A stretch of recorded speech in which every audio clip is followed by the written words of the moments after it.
All right, welcome everyone to our second session of Conversations with Colleagues.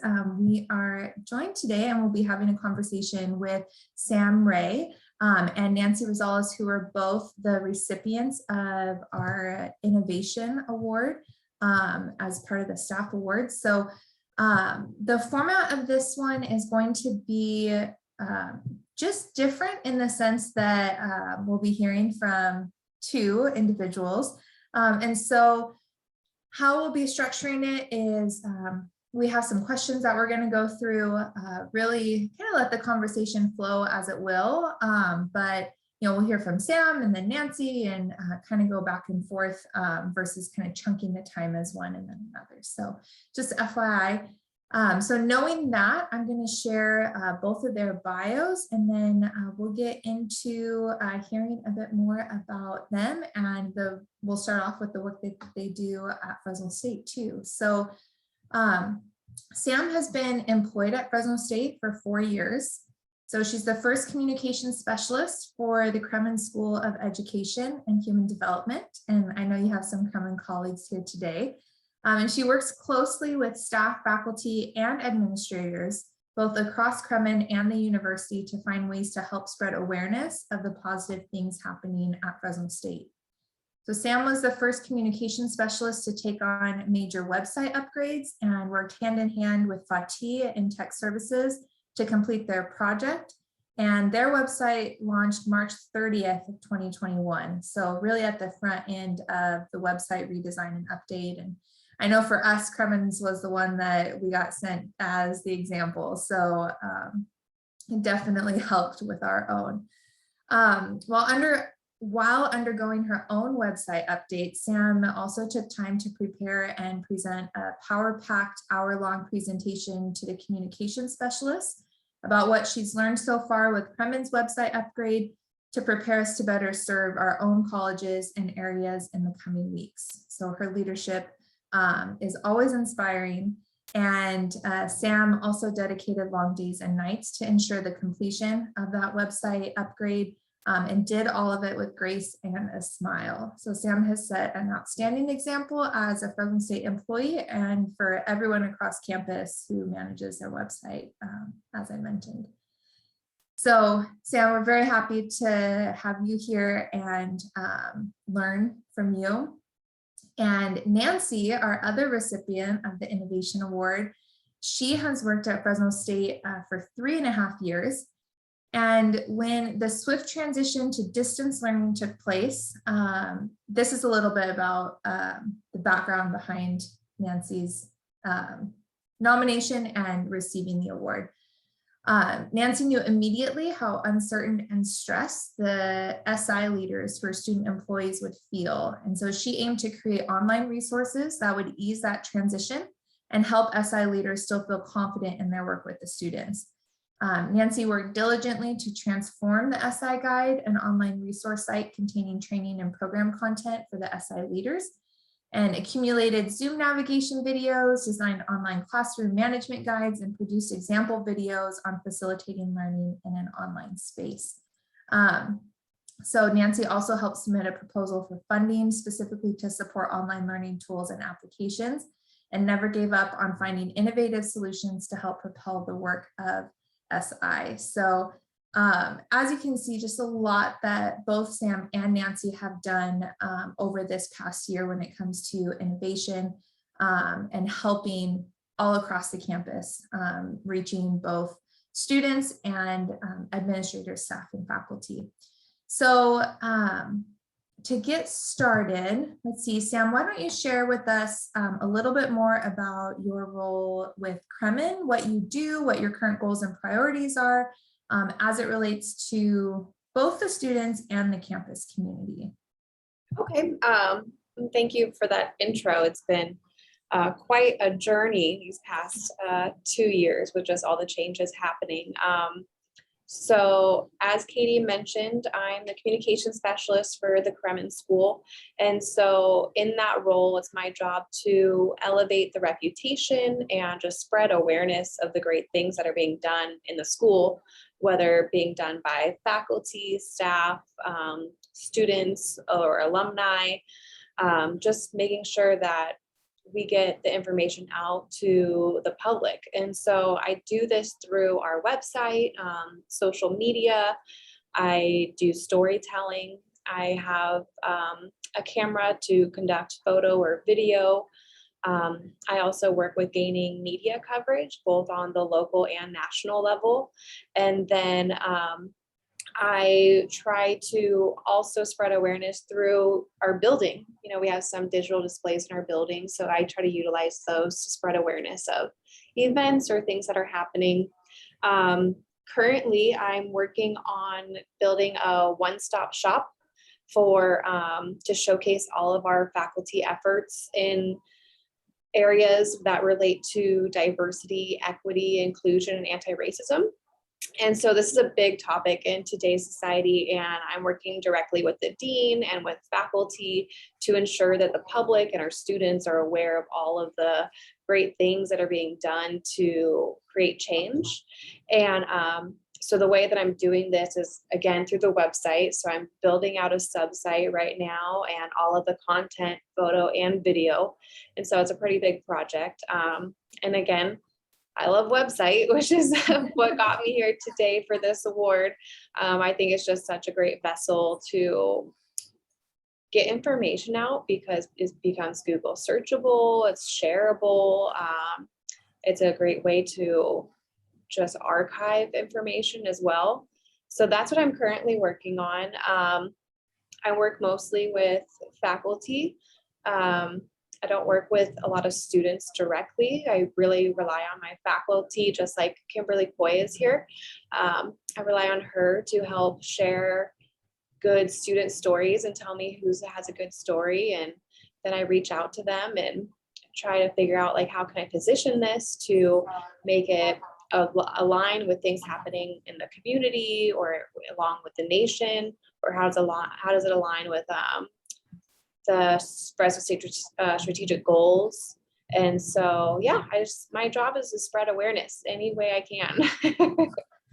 Awesome. Awesome. And I mean, what I love about that too is, as you're talking about leveraging technology to spread awareness, I mean, Nancy, that's really what you did, just seeing, being aware and thinking ahead to the struggles that the SI specialists would be facing. So can you share with us a little bit, I mean, the same thing, more about your role that you do in the Learning Center, and also your current goals and priorities as it relates to the students? Yeah, definitely. As the SI specialist, a large part of my job is working with our student staff. Our SI leaders can range from about 50 to 80 per semester. So a lot of my job is overseeing a team of 80 to 50 SI leaders, as well as our team of SI mentors who have previously served as SI leaders. Their job is very structured based off the SI model. So as part of that certification, they have to get observed and provided feedback on a regular basis. So that's where a lot of my time goes. But in addition to that is leading recruitment, hiring those SI leaders. They have ongoing training on a monthly basis, beginning of semester, and our online cohort. So prior to that transition, we had a group of SI leaders that had some online sessions already that really helped in kind of pulling together examples and really plan training around the experiences of those leaders who had already kind of served almost as a guinea pig for online services. It really helped our transition a lot in putting together not only examples, but also learning really from our student employees who were already doing it. What were the issues? You know, Zoom navigation was new to a lot of people. So it was kind of like we were using Zoom before it became cool. And so that definitely was super helpful in transitioning our team and kind of being a resource for students. Oftentimes, there was not a lot of communication that they were receiving in that transition. And so they were looking to other students who are in these leadership positions to help provide some of those answers or guidance or support. Some people thrived in online learning environments. Some people hated it. And so I think it was also helping students see that they could still learn. And maybe it wasn't their preference of, method and how they were doing that, but trying to make it as close to our in-person services as possible for our students. So yeah, right now, in terms of what my primary goals are, is really boosting our attendance.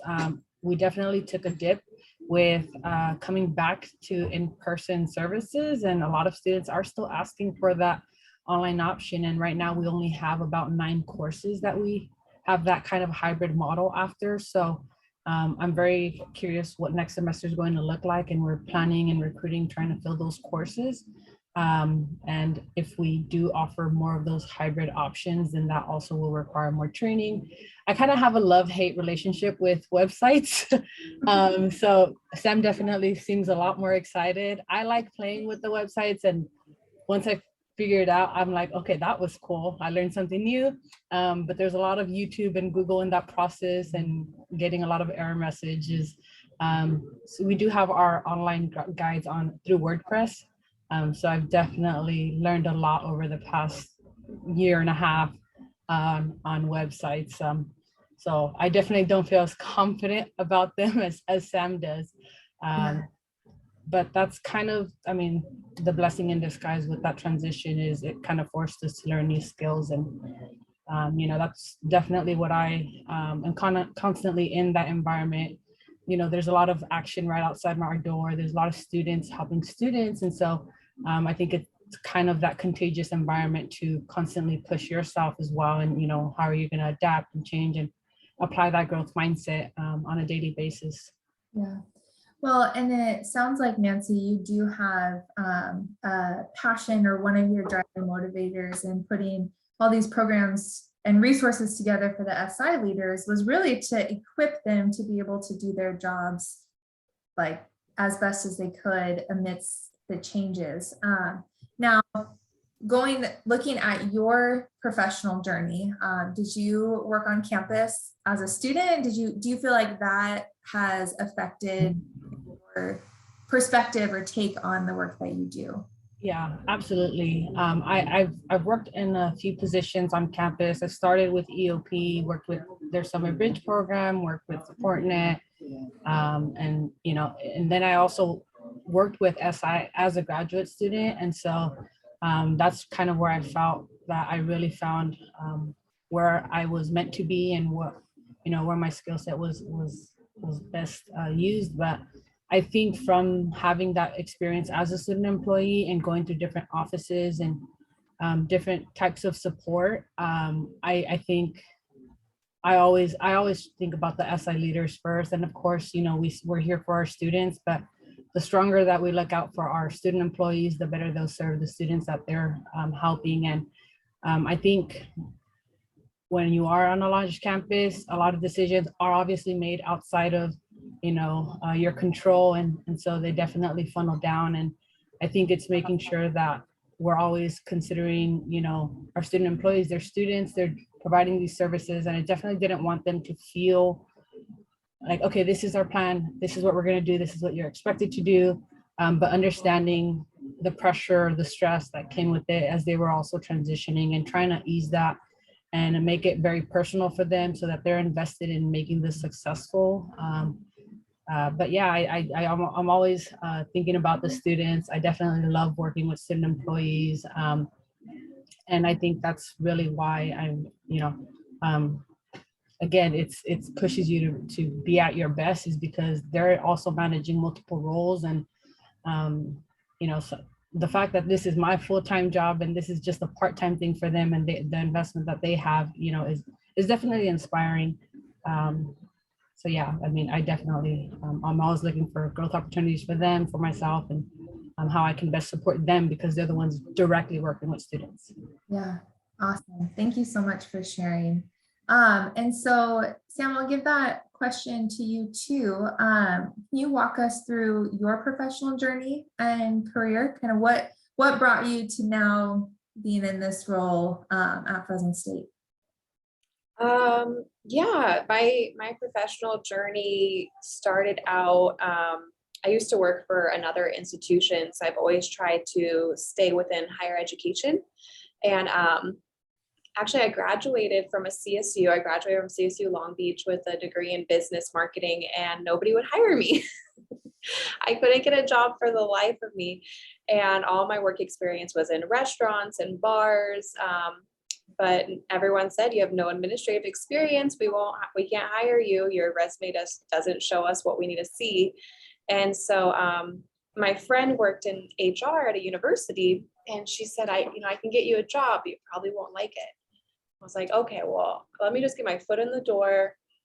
I'll give it 6 months to a year. I was like, I need other experience on my resume. And so she got me a job in the call center. So I was the person answering the call, saying the script. Thank you for calling, blah, blah, blah. This call is being recorded. So you add your call voice. Everyone puts on a different voice when they answer the phone. And it paid nothing. And I just gave myself 6 months. And I said, if I don't get into a marketing position within 6 months, I'm out, because I wasn't making any money. I'd rather go work at the bar where I made a lot more money. And 6 months on the day, I got promoted to marketing coordinator. And then I got promoted after that to marketing manager. And it was all through networking. I just told people in the lunchroom and in the hallways. I introduced myself to everybody, and I networked the crap out of that place. And it worked out. And then now I'm here at Fresno State, so still working in higher ed and still doing communications and marketing, and I'm absolutely loving it. And just, if I can give any advice to anybody here, whether you want to hear it or not, what's worked for me is you just don't give up and always do your best. No one's going to hand you anything. You have to ask for what you want, work for what you want, prove why you deserve things. And if you don't give up and if you work hard and do your best, then those things will come. It might take a little while, but it definitely comes. My journey at Kremen has been evolving because I'm the first communication specialist here. So I kind of got to build out the position a little bit to how I thought the school needed it. But I've had 3 different deans. I report to the dean. I've had 3 bosses in 4 years. And so priorities are constantly shifting. And that's what I love about my job. My job shifts and changes every day. Yeah. Well, and what I'm hearing in that too, which I think is so great and really speaks to you and your perspective, is, some people could be in that situation and see the negatives of it, and get, real brought down because things are constantly changing, and that means you're having to change and adapt. And yet being able to spin that around into a positive thing. And also just going back to what you said about, what I heard too is it's really important to have clarity on what you want and the direction that you're headed. And it sounds like that's really anchored you in the midst of changes that you've had, not just in the different careers, but in the different leadership as well. Yeah, definitely. So if you had to define leadership, how would you complete the sentence that leadership is?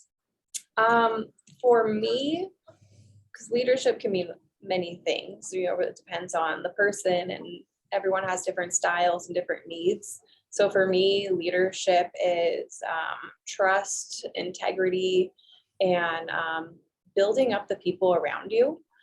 I think that's really important, like to be part of a team and to be part of an office. Like, managers aren't the only leaders. Anybody can be a leader in your surroundings. And it's really about, investing in the people around you and seeing what professional development they want. Or I remember somebody once told me, dress for the job you want, not the job you have. And so I know that's a little bit different here because it's not a business professional dress code here, but that always stuck with me. Present yourself where you want to be, not necessarily for the position you have. And so I think that's really important for just leadership and, again, positioning yourself. Yeah. Well, and I found that to be so true as well. Somebody had told me that also at the beginning of my career, and it's so true. And I think it's not only for just how other people see you, but there's something that happens internally too when you have that reflected back to you. Like if I'm dressing for the job that I want, I'm putting it out there, and the behavior is going to follow also, as silly as it sounds, but definitely.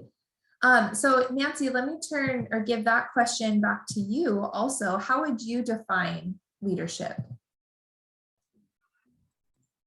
Yeah, so I definitely agree with a lot of what Sam said. I think leadership is often perceived as a title or a certain position that you hold. We're taught to, or we're trained to look to management for that leadership, and it's not the positions that make them leaders, it's the actions. And I think if I reflect back on this last year, I probably, maybe because I work a lot more directly with students, but every time I'm asked about leadership, like they're the first people that come to mind.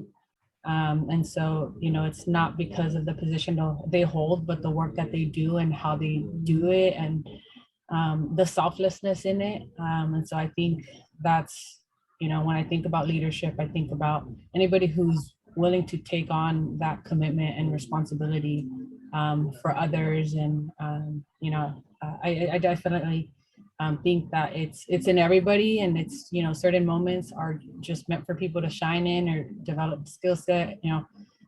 Everyone's strong in something, and that's kind of the nice part, is being able, kind of to what Sam said, is be a part of a team and kind of bring those skill sets together and figure out how you can best maximize that. So I think leadership is definitely in everybody, and has nothing to do with the title at all, but more so with how you lead a team, and how the actions and how you work and how you carry yourself as well. Yeah, definitely. I love that idea as well of just, it's not about the title, it's about the actions that you take. So for you, and then Sam, I'll give you an opportunity to answer this question as well.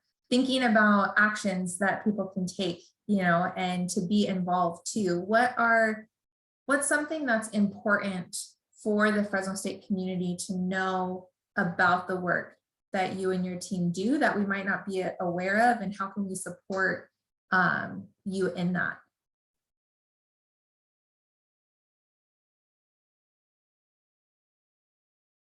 You can go first, Nancy, or if you want Sam to answer, that's fine too. Okay, I wasn't sure. So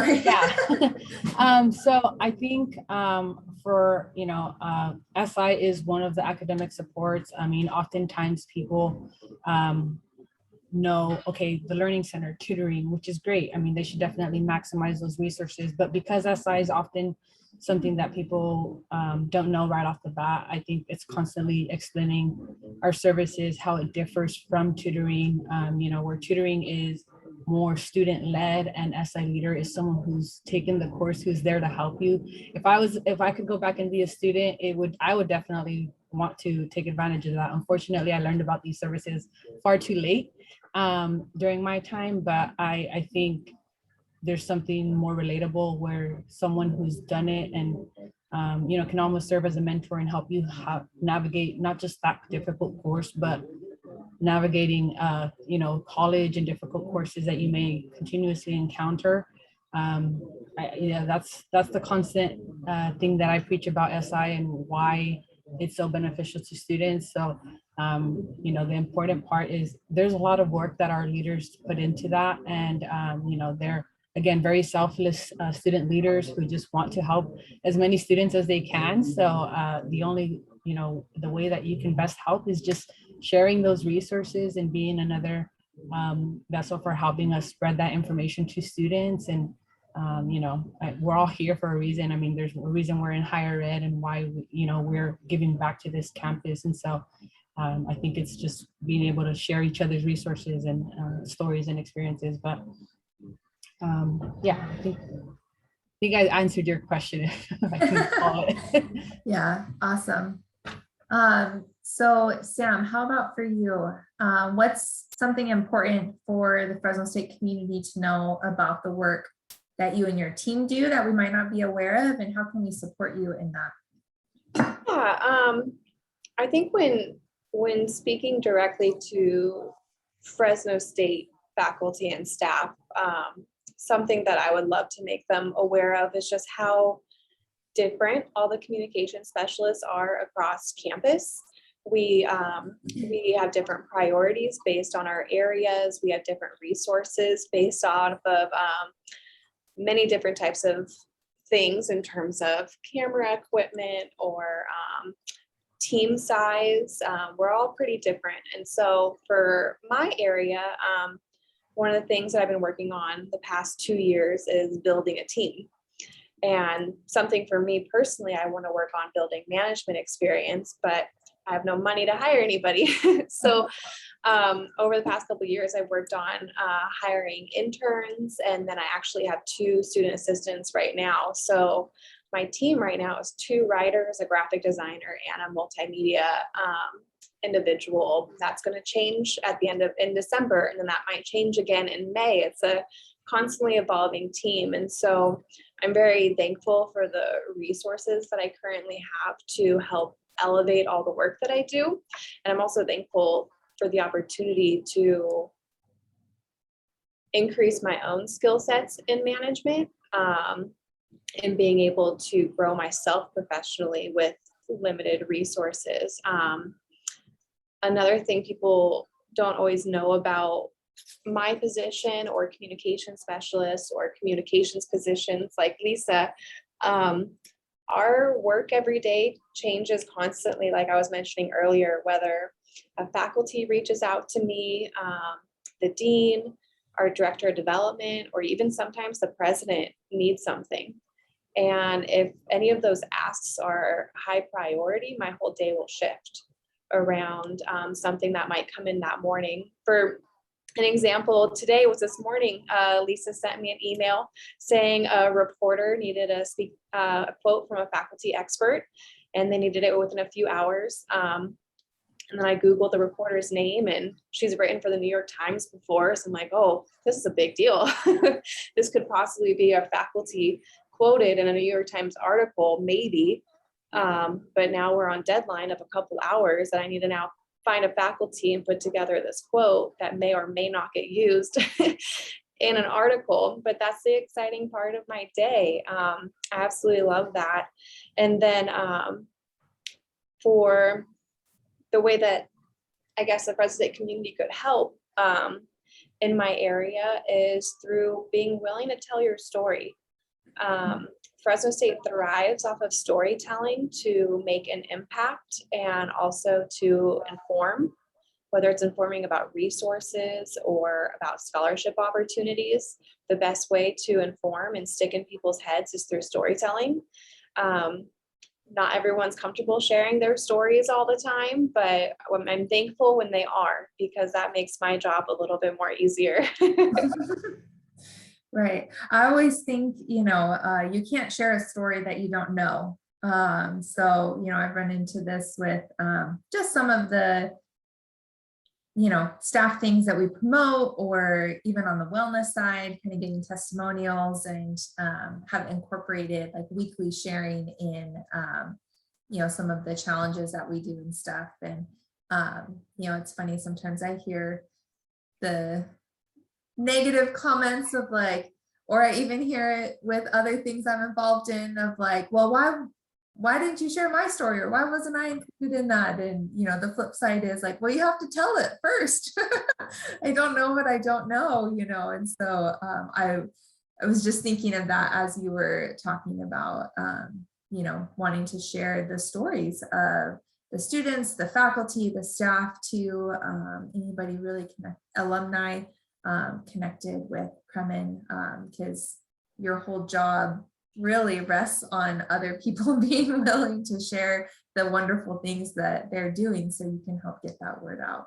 Yeah, and so when COVID happened, that was a very unique barrier that came up. Was just, it was harder to get a hold of people.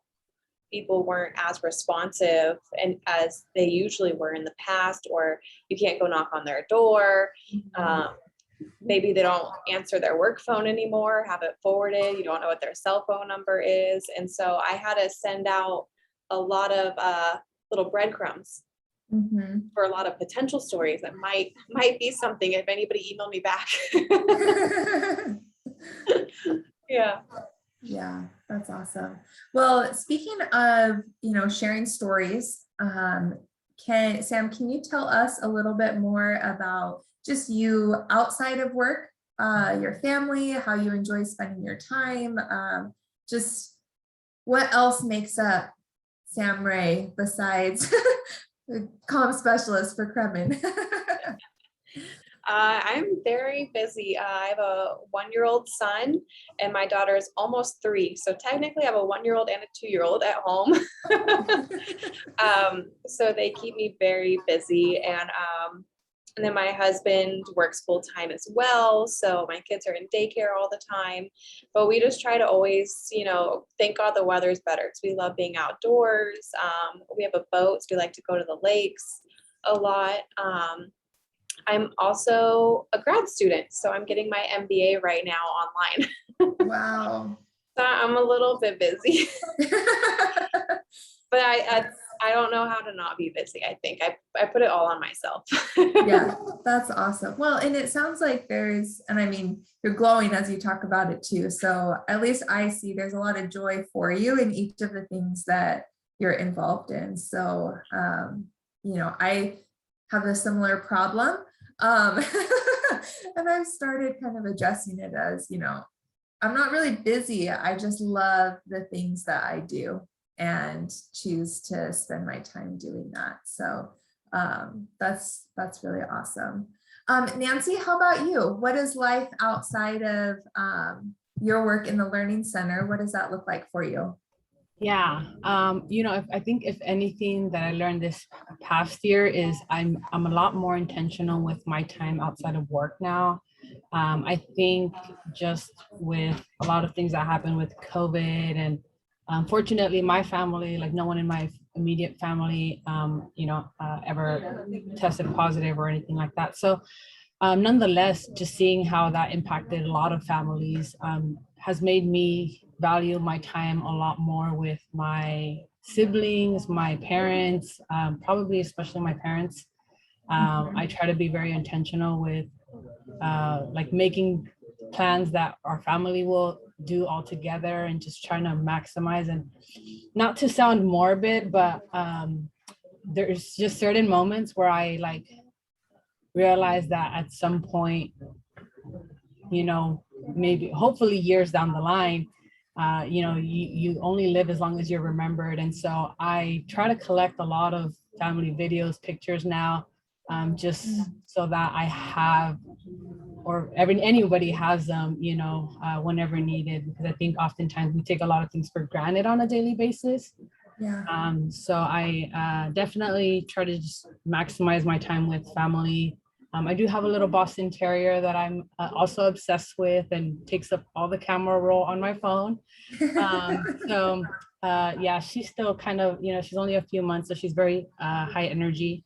But outside of that,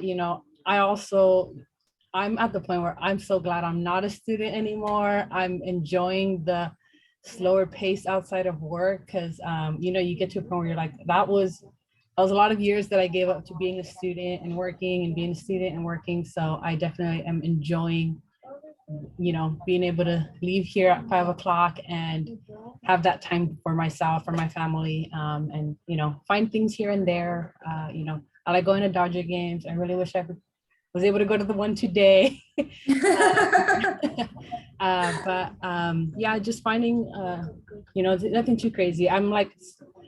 Part of me is an outdoorsy person. I also like doing, water sport activities. I took up snowboarding this past year, but I'm also such a homebody where I just want to be at home and not leave if I don't have to get dressed to go anywhere. So, yeah, awesome. I think that resonates with a lot of us. I know for me it does, and definitely just the shift over the last almost 2 years now, a year and a half, just having priorities shift and, especially time with the family come to the surface. That's definitely been something big for me as well. And really being intentional the time that I do have, whatever that means, a week or the moment or something. So Nancy, who are some of your mentors or heroes? Yeah, I definitely would say one of my mentors is Ko Yang. She actually was the interim coordinator with SI when I came in as a student staff. I think I learned a lot of my leadership from her, and it's how I take on role. Unfortunately, she left me this semester and went into a new position in a new campus, but I love still being able to keep in contact when I am kind of in a place where I feel stuck and kind of need a sounding board. And, in terms of, I don't keep in touch with her now, but, I definitely am going to reach out to her soon. There was an instructor who I'd say I'd model everything that I do after her, because there's a lot of times where we can be given a job or task, and we aim to complete it and get it done, but I think she's the first person who really taught me that you can turn anything into being something very impactful and very intentional. And she was one of my sociology instructors in my undergrad. Her name was Janine Nkosi, and to this day I constantly think about how she approached those courses, and how I can be most intentional with the work that I do and impactful beyond, just completing a task. Yeah, awesome. Thank you for sharing. And Sam, how about you? Who are some of your mentors and heroes? It's hard to think of like an individual person for that. I really look up to people who are honest when it's hard to be honest. I really respect that in people. And I also like to work with people that work really hard and put their everything into their work. That gains a lot of respect for me. I guess I think of my dad a little bit when I answer this, because he was a construction worker his whole life, and he was represented by the union, but he never took on that, oh, I'm going to take it easy because I'm protected by the union role when other people would. He always still worked really hard. And if he didn't believe in something, he stood up and said it, and he quit. He would quit all the time, but he'd always still get hired at other places because he was really good at what he did. But he always stood up for what he believed in. And I think I've always taken that with myself in my career, where I'm here for a reason, and I'm going to say what I think, and I'm going to say even if it's opposing to what everyone else is thinking, because someone needs to say that. So yeah, I guess I look up to my dad, and again, just being honest when it's hard to be honest. Yeah. Definitely. My team member. Oh, that's great. All right, so we are coming up towards the end of our session. Does anybody have any questions for Nancy or for Sam about any of the work that they do? Yes, Jefferson. Thank you, Katie. First off, Samantha and Nancy, thank you so much. I've really appreciated hearing your tips and suggestions today. It's really inspiring. I wanted to ask each of you, maybe Sam, you might be, newer to this. As you said, you're building your dream team right now. I wanted to ask each of you about what are your, say, top 2 or 3 tips for coaching and mentoring student employees? You both mentioned that and then Nancy, obviously that's a major part of your job. So yeah, what are your biggest tips and suggestions for encouraging that leadership that the two of you show in your own student employees and interns? I think for me, it's definitely being as authentic and genuine with them. I think though I may be overseeing them and there's this, kind of halo effect, right? You're my supervisor, you're my boss, whatever that, looks like to them. I think I definitely, again, draw from my experience as a student employee. And, when I first take on, whether it's a team of new SI leaders or new mentors, I know the feelings that they have being on the first day on the job. What is expected. You don't want someone to question why they hired you. You want to do everything perfect. You almost are hesitant to ask for help because you want to be perceived that you know what you're doing, and things like that. So I think the first thing that I always do is try to normalize the feeling that we do all kind of go through those feelings, and kind of in some ways normalize that like imposter syndrome that we always experience. And I think that, it really just comes with sharing a lot of, the stories. I think oftentimes we think that our experiences there's nothing special about it. There's nothing unique about it, but oftentimes there's a lot of similarities in people's stories. I know I definitely heard things from, Sam's experience today that I, like, oh, I could definitely relate to that, or, that sounds very similar to my story. So I think, it's people bond over that connection, that similarity, and there has to be vulnerability before there's trust. And that's one of the things that I always am very intentional about with any student employees that I work with is, if I want them to feel invested in this, I have to be invested in them as well, and not just rely on, again, their position or my position, but making a connection with them. Awesome. Thank you, Nancy, for sharing that. A lot of relational things in that. I think that is important to remember that, students are people also, and they have a lot on their shoulders. And so to bring that element into the workplace is really good to be aware of.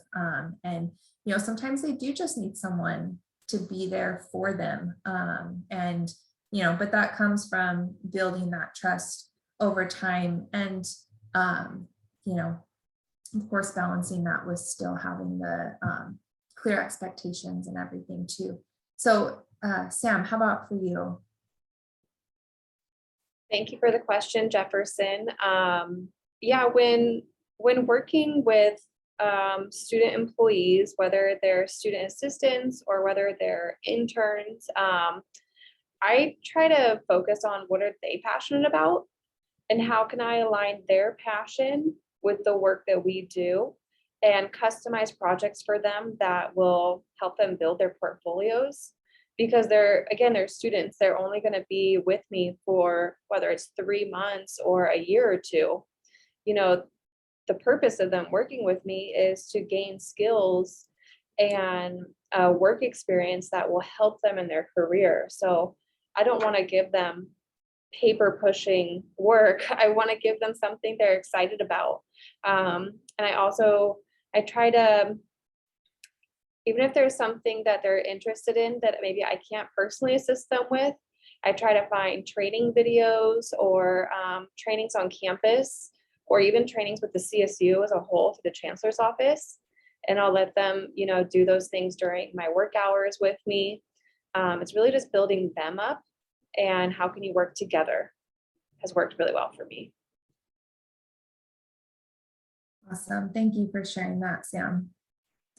Yeah, I know for myself too, I found a lot of, there's been a lot of value in really approaching that relationship with whether they're student assistants or interns, and, sitting down to have that conversation of what are you interested in, and seeing how we can align those. So that way the experience is meaningful for them, especially in the intern realm specifically. So great. Any other questions anyone has for Sam or Nancy?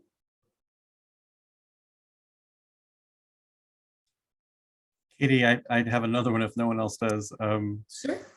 I would like to ask you both about, innovation, right? Like you both received the quote unquote innovation award. So, part of this is a silly question, but it's also serious. When each of you go to, your daily tasks, do you think today I'm going to do an innovation or how does innovation or always thinking about, I guess that vibe or that idea, how does that sustain you or inform you in the work that you're doing? I can take a stab at this one. For me, innovation kind of blossoms when I'm trying to solve a problem. When I think about, I want to do this, and this is the way it's been done in the past, but that doesn't make sense to me, or that doesn't work for me, or there's too many barriers that way. How can we do it more efficiently? How can we, again, communicate better among the different audiences that I'm trying to communicate with? So that's always where it stemmed from, is just problem solving. But then also having a supervisor that supports me in maybe spending my time researching new ways as opposed to completing the task. And I can say, oh, I haven't done that yet because I really want to find a different way to do it. This way isn't exactly how I want to do it. So let me like do some research first. And having a supervisor that supports that has kind of allowed a few of my innovative components or things that I've done that's been innovative. Those have been supported through leadership. Mm-hmm. Awesome, thank you. Nancy? Yeah, I think I definitely do not come in thinking I'm going to innovate something today. But I think I'm a person who constantly I question everything. I think I need to see the why behind everything that's being done. When I first came into this position, I questioned the practices that we had, and not to say that there was anything wrong with them, but just I needed to understand why these policies are in place. Why do we do things this way? Why is our training this way? And I think just definitely learning through experience, and I question things that I put in place a year ago now that we've come back. So I think it's constantly questioning, what we did has maybe been successful in the past. Is it still the best approach today? Especially, as we transition back to being in person on campus. I think our students are very different. And everyone has changed in the past few years. So our services obviously have to change too, and figuring out, what is the new normal, what are the needs today of our students, and how do we kind of make sure that we are still relevant and also, very impactful with what we do. And so it's getting the experiences of our students, how this impacts every stakeholder really in our process as a program. Yeah, awesome. Thank you for that. Great. Well, really great insights, both from you, Sam and Nancy. Thank you both for sharing. We do have another 5 minutes or so. Does anybody else have any other questions or comments from any of the discussion today? I know we've had a lot of love going on in the chat also. Well, Sam or Nancy, any closing words or messages that you'd like to share with everyone? Thank you, Katie, for putting this on today. And thank you to, I know the communication specialists were the ones who nominated me for this award. So to be nominated by your peers is just so special. Like, I think that's what touched me the most, was just that they went out of their way to nominate me for this. So thank you, everybody. I really appreciate it. And, I do everything for you guys and for the university, and just want to make everything better. Awesome. Thank you. Nancy? Yeah, I definitely echo that. Thank you for this, Katie. And I just appreciate the opportunity to be here to kind of, again, share stories, right? I think taking time even to do this is important, and getting to feel more connected with other people on campus. And yeah, but I think, it's, again, I probably shouldn't say this because I got, this award, but I think, again, I think because I just approach, validation, I think is very different now. And I think, it doesn't take the awards to show that, what we're doing is important. I mean, it's definitely nice to be recognized, and I appreciate that, the honor of having that. But I appreciate you all just taking time, because I think that's the most valuable thing we have. is taking time to hear the stories being shared. And, I definitely will be more intentional with making sure that I make time as well to hear other people's stories. Yeah. Awesome.